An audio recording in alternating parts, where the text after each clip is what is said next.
we're going to turn it back over to who is going to go ahead and talk about sounding too much like a teacher.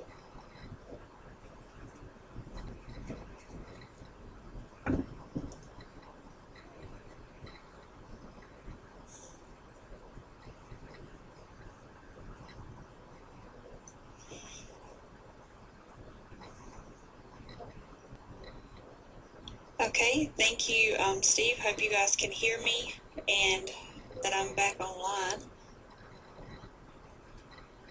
And give me 1 second. Okay, here we go. Thank you. I'm getting the hang of this webinar series here. So, like Steve was talking about, one problem that we saw is that, like he said, it's too concrete of an answer, and students can simply go to Google or just look up, like Jason was pointing out, the answers on their phone. Another problem is that our questions sometimes sound too textbook, too boring, and too much like a teacher. And we certainly want to engage students in inquiry by making it engaging for them, okay? So if I ask this question, what did the ancient Greeks contribute to the development of Western civilization? I mean, that's certainly a question that we want our students to understand that content, but that's not very engaging for students. So not very engaging for a lot of adults, but it needs to be more engaging for students. Another question, we have a couple here. What kind of development has occurred in North Carolina? It's very teacher-like. It's very dry. And again, of course we want our students to know that, but it's not engaging. Or what were the causes of the Great Depression? Okay, so there are 3 questions there for you. And these all sound too much like a teacher. So I want you to choose one right now, any one that you would like. And I want you to think about, well, how could I turn this into a question that would spark students to want to know or need to know, let's go back to that chart, the answer, okay? So you can type your questions, your new creative questions in on Padlet, and we want to see what you guys can come up with. Again, you can choose any of the 3 that you would like, and we'll give you a moment to process that. And I'm going to go back to the Padlet website so I can see your responses.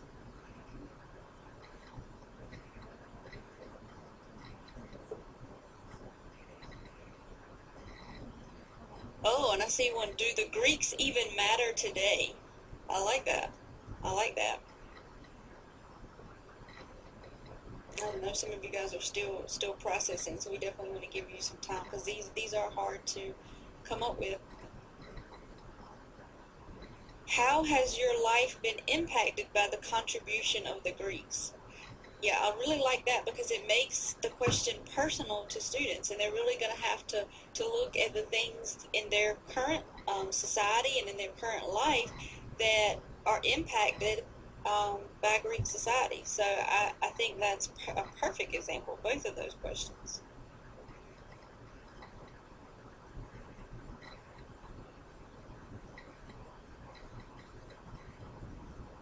Should we care about the environment? I like that one as well. So that's going to bump up what kind of development we have in North Carolina. Very good. Very good. So these questions that you guys are coming up with, and I know some of you are still thinking and writing, and we look forward to hearing all types of, by the end of this webinar, at least we should have a whole collection of good questions for inquiry, and we will archive them and keep them for you all to be able to use. But I see that with these questions that you guys are coming up with, you're going much deeper, and you're making it more relevant and meaningful for your students. And this is exactly how we want our questions to be phrased, so that students have a need to know, man, how does my life today, how is it different because of the Greek society and the Greeks? What did they contribute? So here are some of our questions that we came up with. Hopefully I can go back. That would be more engaging for students, and a lot of them are the same things that you came up with. Did the ancient Greeks help make us who we are today? Or you could just say, how Greek are we? You know, so all three of those questions, the ones that came from the Padlet and these as well, are essentially getting at the same thing. They're just phrased in a different way and make it more engaging to students. The one about the development in North Carolina, we could say, should a new shopping center be built on the land by the river near our town? That's going to make it very relevant to students, and that it's going to certainly get them intrigued if they care about the local community and the shopping center, and that's going to get to the development of North Carolina that you essentially want them to understand. And then changing that question for simply not going from the causes of the Great Depression, but could the Great Depression happen again? You know, is it happening now? You know, so we want our students to really make it meaningful and relevant. And I think these questions, along with the questions that you all posted, which were excellent, I know you'll continue to post as we go along, really are much more engaging, and they're going to drive your students to inquiry because they're going to really want to know and need to know these answers, and they're going to enjoy the inquiry process. Okay. Another problem, besides being Googleable and besides sounding too much like the teacher, is that sometimes in our question we often just repeat what our standards say, or it sounds too content driven. Okay, and you see on your screen that we have examples of two different standards and two questions that sound almost verbatim coming from the standard. So the 8th grade example says, how effective were various approaches such as boycotting, picketing, and sit-ins used to impact North Carolina laws?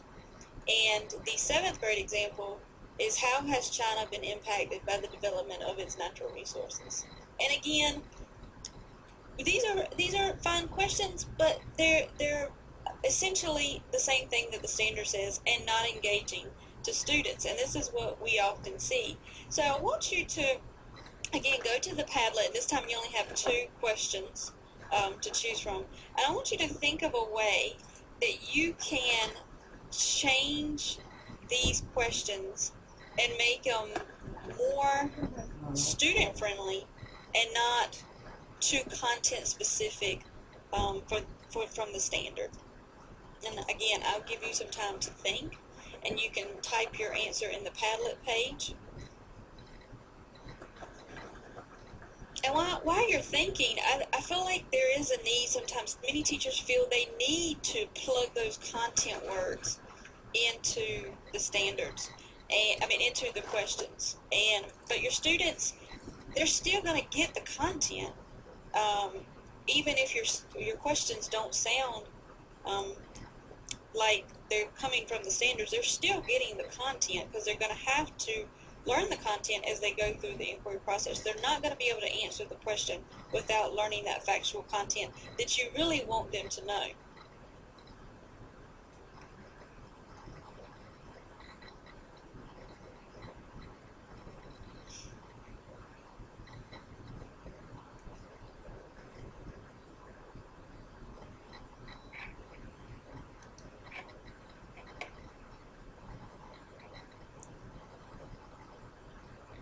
So someone said the civil rights question that was asked earlier might work well. And I can't, I'm trying to scroll down so I can see, yeah. So how could the civil rights movement been more effective? Yeah, that would be a great question. And you're not using all those terms, those key terms that were in the standard to address the question. I like that. Imagine no teacher in the state came to teach tomorrow. How would this impact your education? Oh, wow, that's a really good question. Really good question. Very relevant for students, and again, it's engaging, and you're going to end up teaching that content, and it's going to drive students to that content that you want them to understand. With the standard, yes, it connects really well with that 8th grade standard. I love that. How is our environment impacted by our other countries and their exploitation of the environment? Okay, so again, looking at making this relevant to students' own personal lives and how our environment is impacted by other countries. So I think that one's great too. So you guys are still coming up with questions, and I know you will continue to, but we certainly wanted to give you some time. And like Steve pointed out, that this is a collaborating, it takes collaboration, and it's a collaborative effort to really craft an effective question. It's not something that really should be done in isolation. So I'm glad we're seeing these examples and we're having this discussion. Oftentimes you'll hear us in our professional development and in our conceptual nature of our standards talk about generalizations, and that we should be teaching to generalizations. But sometimes when our questions sound too much like generalizations, then they're not exciting and they really don't drive the learning. So ultimately, yes, our students should arrive at those generalizations, but our questions shouldn't mirror those generalizations or those standards too frequently. All right, so let's look at what we came up with, which is breaking the law ever justifiable for the 8th grade example, and will the environment be China's downfall one day, or are we like China or not? So again, we have a couple of examples here, and you guys came up with some great examples on the Padlet. I really like the one about the teachers not coming to school and how that impact. That's really relevant for not only students but teachers. So good. All right, we're going to move along to another problem that we sometimes see in questioning, and that is that sometimes questions are too general. Okay, and we're going to look at a few. What is a leader? Which advertising techniques are most effective? And why did the explorers journey to the Americas? And you look at these questions, and they're not bad questions. They're not bad questions at all. However, we can dig deeper and we can still revise these questions to make them much more relevant to students by adding a call to action factor or by bringing the question to the local community. Okay, so I want you to take any of these three that you would like, and either do one or two things with them. Add a call to action to it, or make it relevant to the local community. And we will certainly give you some time to do that. And I'm going to go back to the Padlet here.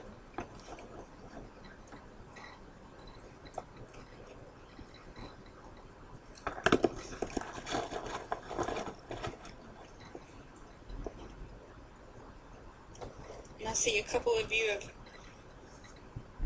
have posted, what can I do to become a good leader in my community? That's an excellent question, and it's going to really drive students to first figure out what is an effective leader, and what the community needs at the local level to really benefit from that leader. So I really like that question, and students are going to have a lot of need to knows to answer that question to get to the overall content that you wanted to get to. Reflect on a time when you and your family were riding down the road and a billboard caught your eye. What part of the advertisement drew your attention to the billboard, and why? That's great. That is really great. And that's so much more relevant, and it's kind of a more of a call to action for students than just saying which advertising techniques are most effective. So you're making it relevant by the student personalizing it with their family. They're riding down the road, something that caught their eye, and how that was effective. So that was good. How how do ads like the Coke America ad try to manipulate us? And is there anything we can do to respond? Oh, this is an interesting, provocative question, and something that students can certainly talk about. Hopefully, if you guys didn't check out the Coke ad and the Super Bowl commercial, you may not know what someone's talking about here. But if you didn't check it out, you should. And so that's interesting to have students look at that and really debate that instead of just again saying which advertising techniques are most effective. I love that one. Who doesn't enjoy great Super Bowl commercials? Which one was the most memorable and why? I love that question. Love it, and it's relevant to your students' lives. I'm sure 199% of your students were watching the Super Bowl, and even if they missed it, the commercials are replayed and replayed. So that's great.